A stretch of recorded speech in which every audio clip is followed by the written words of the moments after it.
¿Qué tal? ¿Cómo están? Estamos reunidos nuevamente para ver nuestro ya casi último tema de primeros pasos. Hoy día vamos a hablar de un tema espectacular. Se trata de lo que es la iglesia, pero enfocado desde el punto de vista de lo que somos llamados a vivir y experimentar unos a otros, ¿verdad? Y es importante reconocer primeramente que tenemos que pedirle a ese Señor de la iglesia que nos guía. Ahora, ¿les parece? Vamos a orar. ¿Sí? ¿Me acompañan? Señor, te damos a ti las gracias porque somos tu iglesia. Y permítenos vivir como esa iglesia tuya, santa, que confía en ti, Señor, que experimenta esa unidad que se ha logrado en los méritos de Cristo, que podemos amarnos con ese amor que tú nos has dado, Señor. Padre, por favor, dirígenos como cuerpo y llévanos al cumplimiento de tus propósitos según tu voluntad, Señor. Gracias por este tiempo y gracias por cada uno de mis hermanos, Señor, que podemos estar juntos ahora. Oramos en nombre de Cristo Jesús. Amén. Y bueno, así es. Hoy día el tema de la iglesia es un tema importante, ¿verdad? Porque, digamos, la palabra iglesia misma significa asamblea, congregación. Se trata de un cuerpo, ¿verdad? Somos personas, no edificios. Y claro, de alguna manera tenemos esta idea de la tradición de pensar de que las iglesias son edificios, pero no es así, ¿no? Se trata de un grupo de personas. Y por ejemplo, cuando escuchamos en el contexto de la apertura del COVID, de esta pandemia, de algunas personas que dicen, abran las iglesias, ¿no? Es que las iglesias están abiertas, nunca se han cerrado. Porque la iglesia es un cuerpo de gente.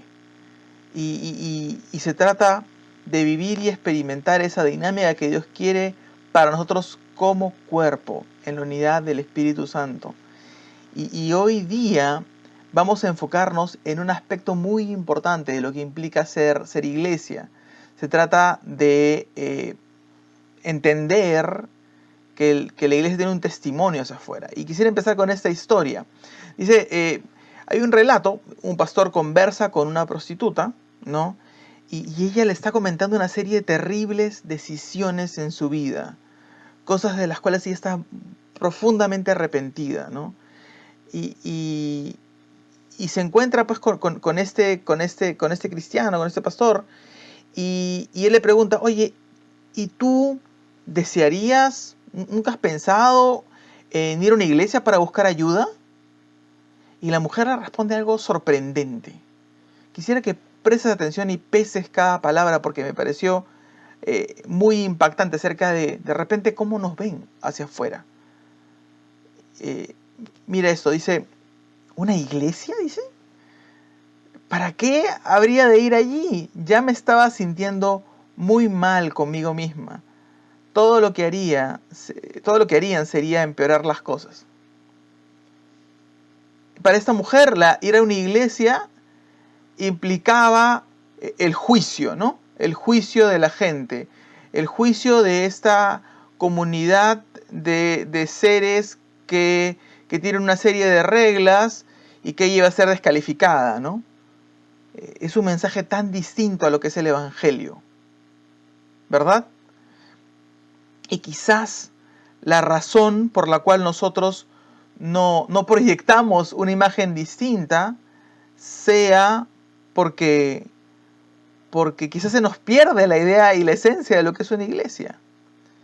Y en realidad el objetivo de esta lección, de este tema, es enfocarnos en lo que es una iglesia. Y en algunas cosas que el Señor Jesucristo habló acerca de los que seríamos sus discípulos y algunas pautas básicas para convivir entre los discípulos. Y en esencia, lo que quisiera dejar contigo es que la iglesia es esta comunidad que se cuida. En la Biblia, en repetidas ocasiones, se nos manda a amarnos unos a otros, a soportarnos unos a otros, a hablarnos la verdad en amor, entendiendo que la vida cristiana se vive en comunidad, pero que esta comunidad no cae, digamos, por error o por casualidad, sino que es una comunidad donde se cuida mutuamente, donde hay unas características que componen básicamente el ADN de lo que somos como iglesia. Y yo quisiera dejar contigo 3 cosas que Jesús dijo acerca de sus discípulos, que son vitales para entender este rol y esta idea que tenemos de iglesia como una comunidad que se cuida. Y de seguro esta mujer que rechaza a su idea de iglesia como un lugar de juicio, un lugar donde las cosas le van a decir, la van a mirar mal probablemente, o no va a encontrar aceptación,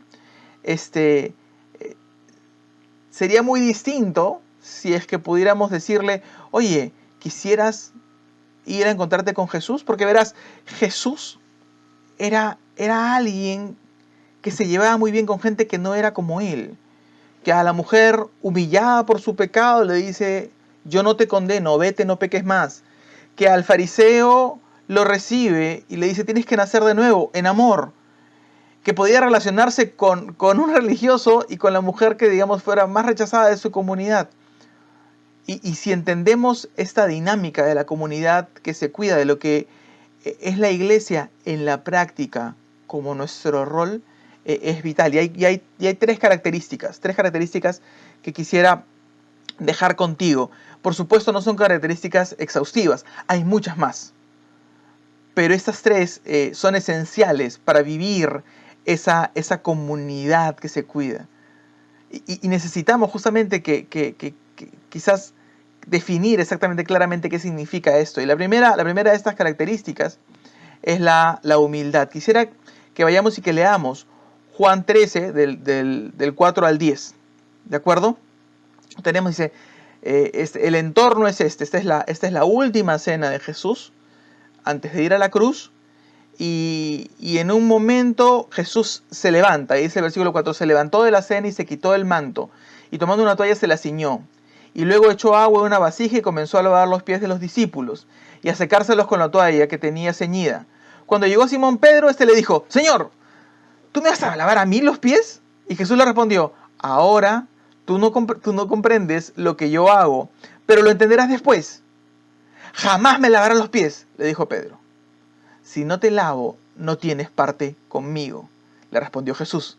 Simón Pedro le dijo, Señor, entonces no solo los pies, sino también las manos y la cabeza. Jesús le dijo, el que está bañado no necesita lavarse excepto los pies, pues está todo limpio y ustedes están limpios, pero no todos. Y claro, es que la imagen es gráfica, ¿no? Pero contrasta tanto con lo que pasa en nuestra sociedad. Ponte a pensarlo. Dios hecho hombre está lavando los pies a unos simples mortales, a hombres pecadores, como tú y como yo. Y lo que le dice Pedro es que Señor, ese no es el orden, ¿no? O sea, tú debes estar en lo alto y yo te debo servir. ¿Cómo debe pasar esto? No lo hagas, ¿no? Le está rompiendo la estructura religiosa a Pedro. Y somos llamados a aprender de esta imagen lo que es la humildad. Aprender de Cristo lo que es la humildad. Y la humildad no es común. Es súper extraña entre nosotros. Es más, Cristo sabía que Judas, que estaba ahí, lo iba a traicionar, ¿no? Y también le lavó los pies. Y la humildad no tiene que ver con quién tienes al frente.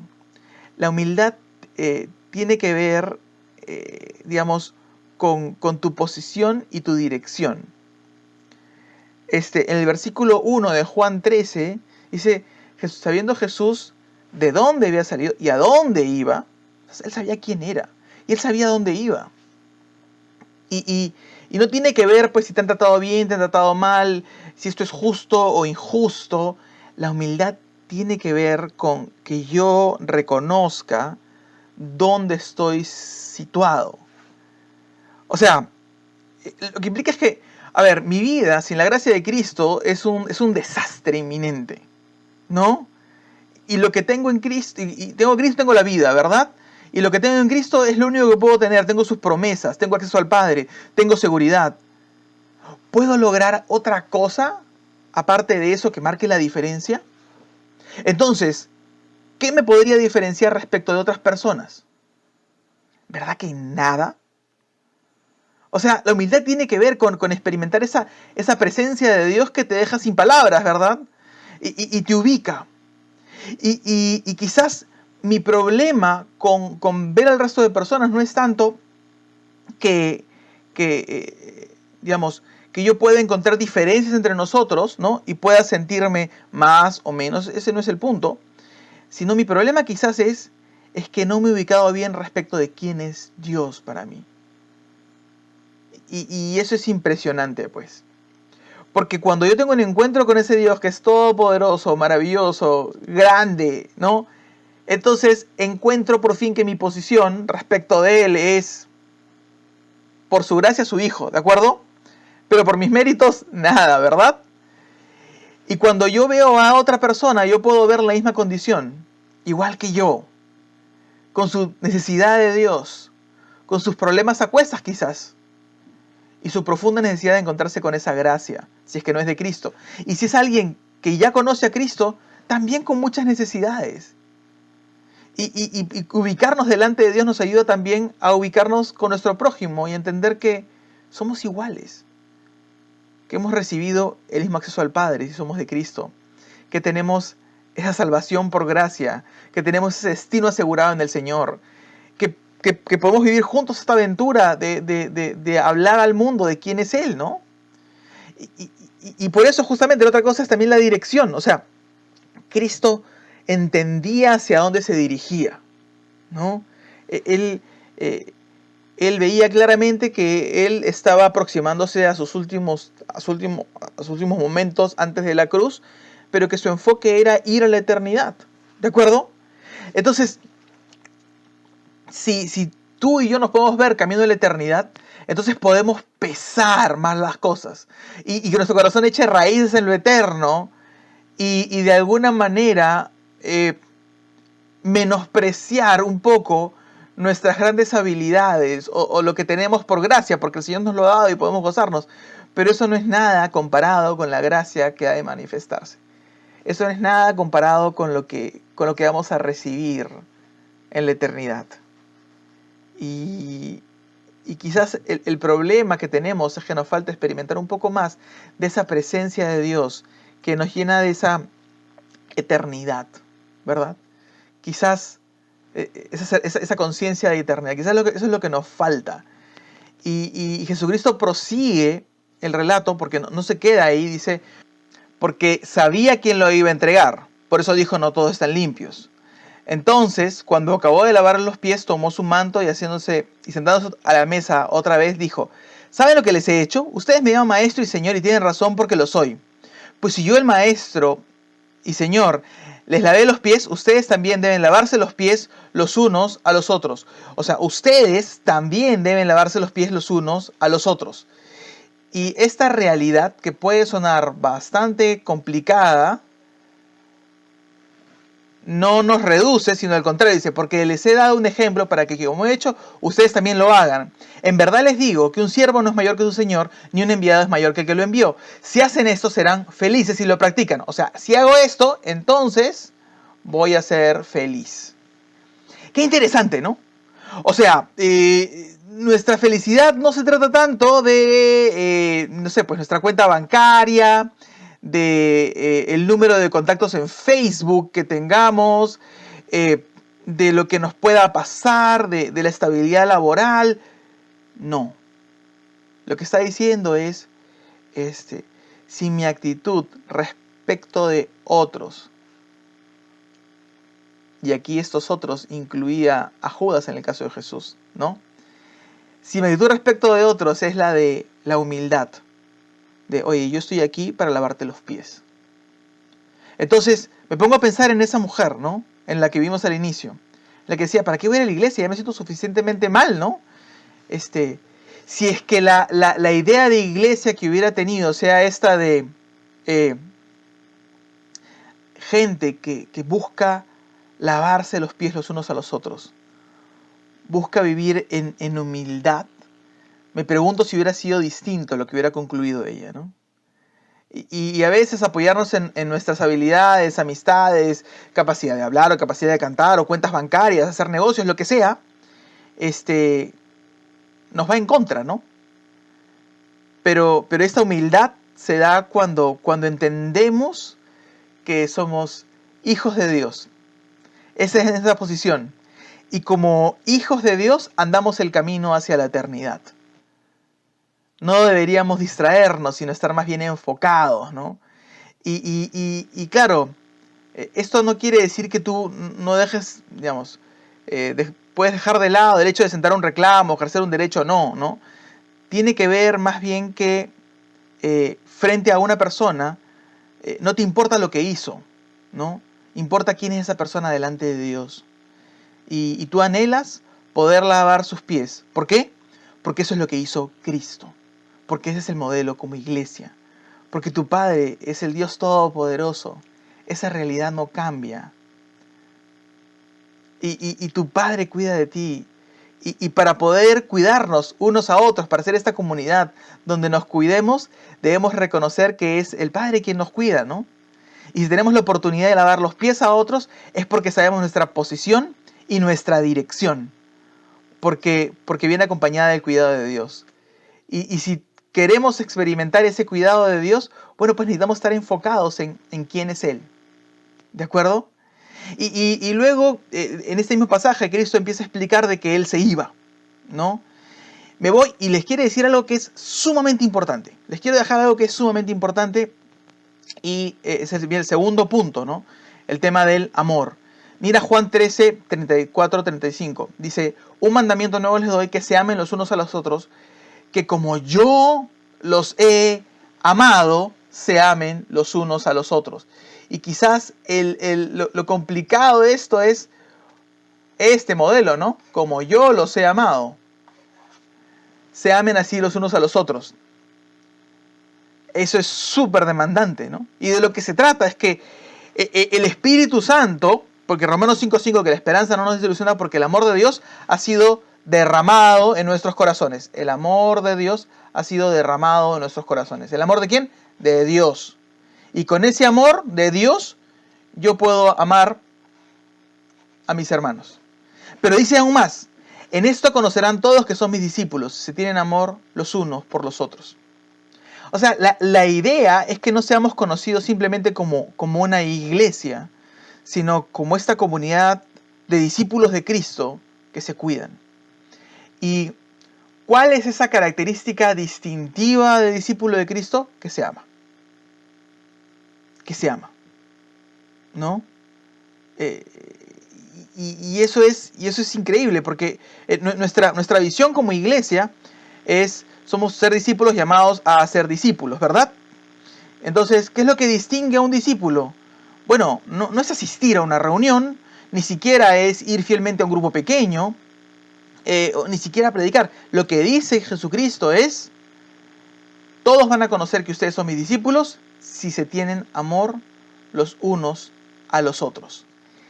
Y esto es simplemente pues genial, ¿verdad? Porque nos habla de la esencia misma de lo que es ser discípulo de Cristo. Y en realidad a veces podría parecer de que vivimos en este reduccionismo y con tantas actividades que a veces nos olvidamos de esto, podría ser, ¿verdad? Y podemos decir, oye, hemos cambiado el amor por, ya, entonces voy a un grupo pequeño, entonces soy discípulo. ¿No? Y en realidad, si nos damos cuenta, nuestra sociedad es hiperindividualista, ¿no? Y entonces, lo que está buscando es que yo no puedo canjear o vivir como con los patrones de la sociedad, sin que haya este cambio, ¿no? Que busque amar. Y es que amar profundamente es incómodo, porque implica dar, implica vivir una vida cristiana que esté en pérdida, ¿no? Que esté buscando dar. Pero eso es una característica esencial del discípulo. Tú puedes servir, puedes venir a reuniones, bueno, cuando estábamos físicamente en la iglesia, o asistir virtualmente, ¿no? Ir a un grupo pequeño, puedes cumplir todo lo que quieras. Pero si en tu corazón, si en mi corazón no existe esa profunda decisión de buscar del bienestar del otro, ¿no? Buscar proveer, proteger, entonces vas a ser un discípulo que no va a ser fácilmente reconocible, ¿no? No va a ser fácil de reconocerte como discípulo. Y de repente tú me puedes decir, oye, pero es imposible poder solucionar la vida a todo el mundo, ¿no? Es cierto. Pero en realidad, en cuanto al amor, podemos decir que todo cristiano tiene la capacidad de poder, en amor, orar por otros. Orar por gente que está enferma, orar por gente que necesita conocer al Señor, orar por las necesidades de nuestros hermanos, orar por ese despertar espiritual que necesitamos como iglesia, permanentemente, ¿no? Por experimentar esa renovación en su palabra, ¿no? Y ese es el tema. Y por eso es vital, por ejemplo, poder juntos asistir al culto de oración. O de manera privada, también estar buscando orar por otros. En realidad, no implica nada, solamente implica decidir amar. ¿Queremos ser una comunidad de discípulos de Cristo? Bueno, el Señor dijo que eso no pasa a menos que tomemos esta decisión firme de amar. ¿De acuerdo? Y lo hermoso es que en la Biblia el perfecto amor echa fuera todo temor. ¿Y quieres vivir una vida experimentando ese amor que echa fuera los temores de tu vida? Digamos, no podemos pretender ser una comunidad que se cuida si es que el amor no es central en medio de la iglesia. Y nuevamente recordar ese llamado del Señor a amar.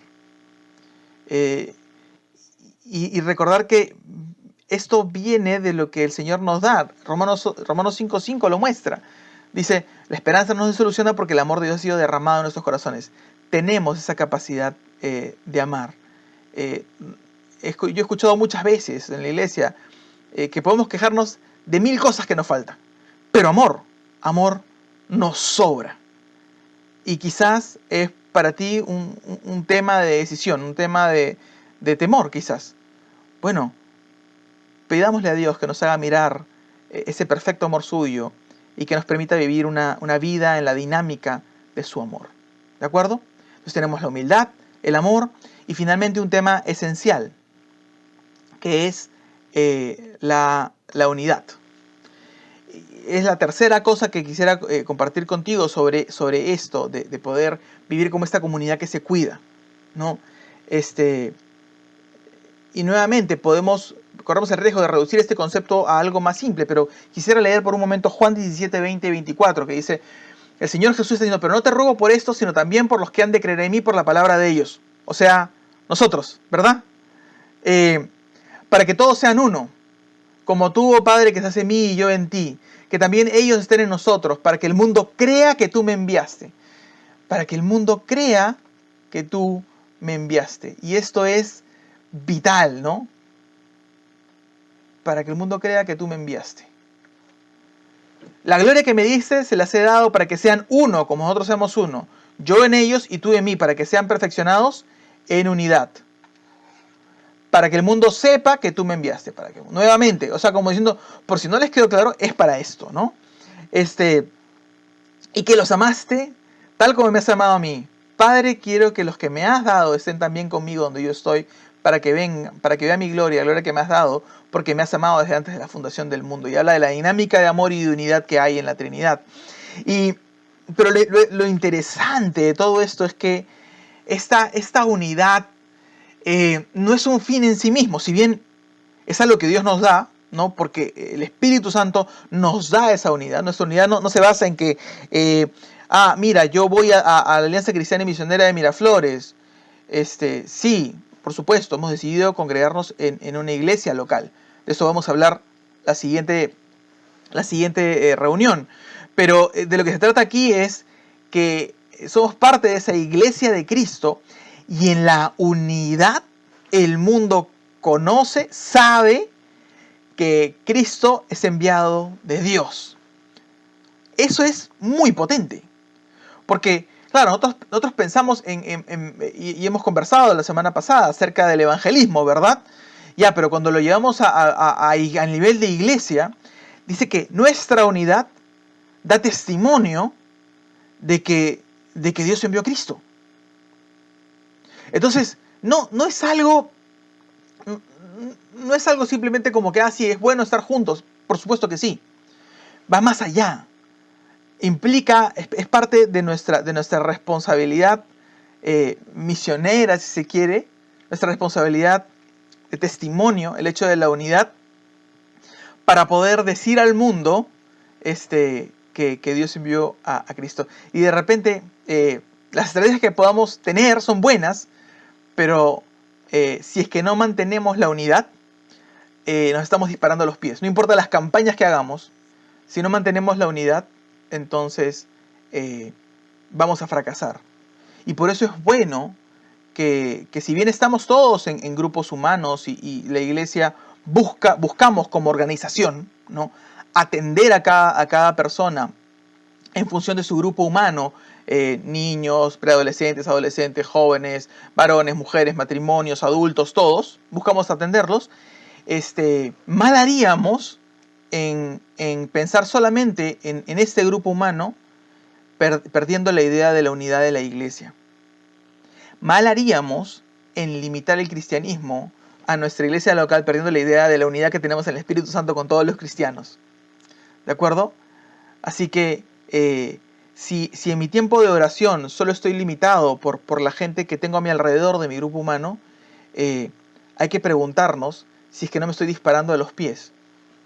Y debería estar pensando, oye, yo debería estar orando por otras personas, debería estar buscando amar a otras personas. Y por eso creo que es vital como parte de nuestra vida de iglesia participar en el culto de oración, por ejemplo, ¿no?, donde podemos experimentar ese compañerismo con gente de otros ministerios, de otras edades, de experimentar un poco de lo que es vivir esa unidad, identificarnos con esas personas y vivir esa unidad. Y esa unidad va a dar testimonio de lo que el Señor, de que Dios envió a Cristo, ¿verdad? Es súper importante. Entonces, no puede ser la conexión que experimentemos, no puede ser algo superficial, no puede ser algo que se quede ahí como estándar, ¿no? Es una conexión profunda. No es simplemente asistir a una reunión, es ser parte de. Y no se trata, por supuesto, de que nos caigamos bien. A veces la Biblia nos llama a soportarnos unos a otros porque a veces somos complicados, pues, ¿no? Y lo que somos llamados a hacer es darme cuenta de que ya que yo tengo el Espíritu Santo y mi hermano tiene el Espíritu Santo, bueno, pues podemos tener unidad. Dice la Biblia en 1 Juan que si andamos en luz como Él está en luz, tenemos comunión los unos con los otros. Y eso es vital, ¿de acuerdo? La unidad es parte de la santidad. Yo no puedo vivir mi santidad aparte de la vida de la iglesia. Yo no puedo vivir el amor sin la humildad ni la unidad, ¿no? Las tres cosas se dan en conjunto. Y es importante considerar eso porque no podemos decir, ¿sabes qué? Yo tengo que lograr ser más humilde, amar más, buscar la unidad. En realidad son cosas que no son posibles para nosotros. O sea, entender que somos una comunidad de cuidado, pero en realidad donde Dios extiende su cuidado a través de nuestras manos. Por eso es que somos el cuerpo de Cristo, ¿de acuerdo? O sea, nosotros debemos buscar ser más bien estos canales, ¿de acuerdo? Donde sea la humildad de Cristo la que se muestre, donde sea el amor de Cristo el que se muestre, donde sea la unidad que ha conseguido el Espíritu Santo, que ha conseguido Cristo, para nosotros la que se muestre. Y esa vida llena de Dios sea la que nos llegue a mantener como una comunidad que se une. Yo no puedo pretender amar a Dios a quien no veo si no amo a mi hermano a quien veo. ¿De acuerdo? Entonces, si es que nuestras relaciones, digamos, horizontales con otros creyentes están mal, el Señor mismo nos manda a decir, oye, ¿sabes qué? Detente. No sigas. Eso no es consistente. ¿De acuerdo? Por eso es que somos llamados a vivir en esa humildad, en ese amor y en esa unidad. Y pidámosle al Señor que nos ayude a vivir como esa iglesia, donde experimentamos ese amor suyo, esa humildad que viene de Él y de su presencia, y esa unidad en el Espíritu Santo. Y busquemos que ese sea el modelo de iglesia que tengamos. ¿De acuerdo? Vamos a orar. Señor, te damos a ti las gracias por poder estar juntos nuevamente y permítenos entender lo que es la humildad. Permítenos experimentar tu amor de tal manera que no nos quede más remedio que amar a todas las personas que tenemos alrededor. Que tu unidad sea mantenida, Señor, por nuestras acciones, que entendamos que vivimos como un cuerpo y no como personas individuales. Enséñanos, Señor, enséñanos la humildad, el amor y a mantenernos en unidad, Señor. Te damos gracias por este tiempo y te pedimos que tú sigas obrando, Señor, en medio de tu pueblo. Oramos en nombre de Cristo Jesús. Amén. Y esto es, somos esa comunidad que se cuida y unos a otros somos llamados a experimentar esa vida que viene de Dios juntos. Nos vemos hasta el próximo tema, que es nuestro último tema. Que Dios los bendiga. Chao.